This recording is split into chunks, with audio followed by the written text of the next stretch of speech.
Well, just as that good news came along, some bad news came along. St. David's expelled my father for bad behavior. And I hate to tell this group what he did.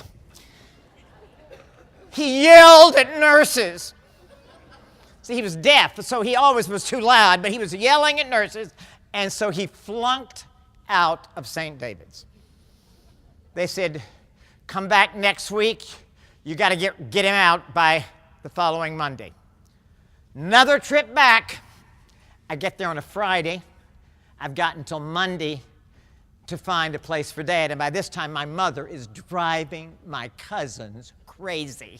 I got to get her out of there. She's been there 6 weeks. I had to find assisted living for her, skilled nursing for Dad, and I wanted them in the same place. So I went to this large facility right across the Colorado River off Mopac, Continuum Care. They had everything. So I went to the admissions director. And of course, I didn't realize what I was doing. I had not done this before.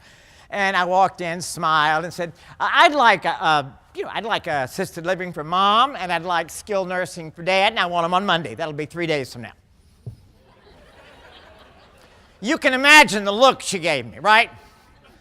Has he lost his mind? I said, I didn't know this was really not possible.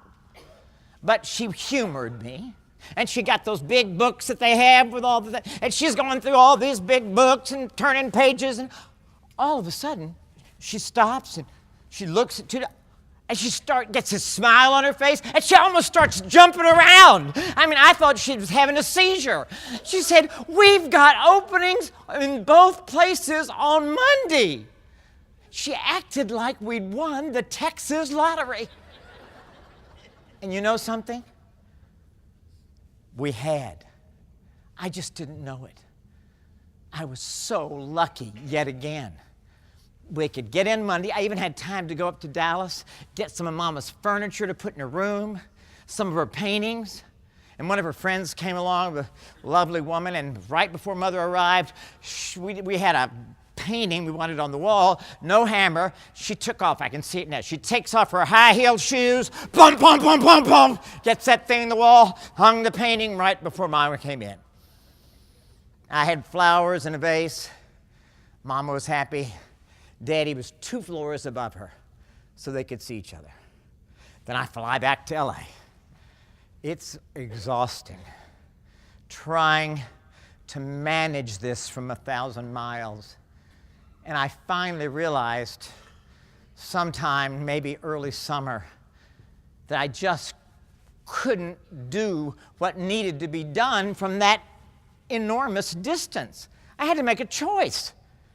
Either bring them out to California, where they didn't know anybody except me, and they had no support system, and things were about twice as expensive, or do nothing, which was not an option, or give up my good job at the age of 51, not the easiest time to give up a good job, leave all my friends and my church and a life that I'd had in 13 years in LA, and come back to Texas, where I had not lived in 30 years and had no network of business support system. Not the easiest choice I've ever made, but I am so glad that I chose to parent my parents. It was the right thing to do, although it was not the easy thing to do. You know, Woody Allen says that 80% of life is about showing up. Well, I was about to show up, but I had no training manual and not the slightest idea of what I was getting into. Now I want to stop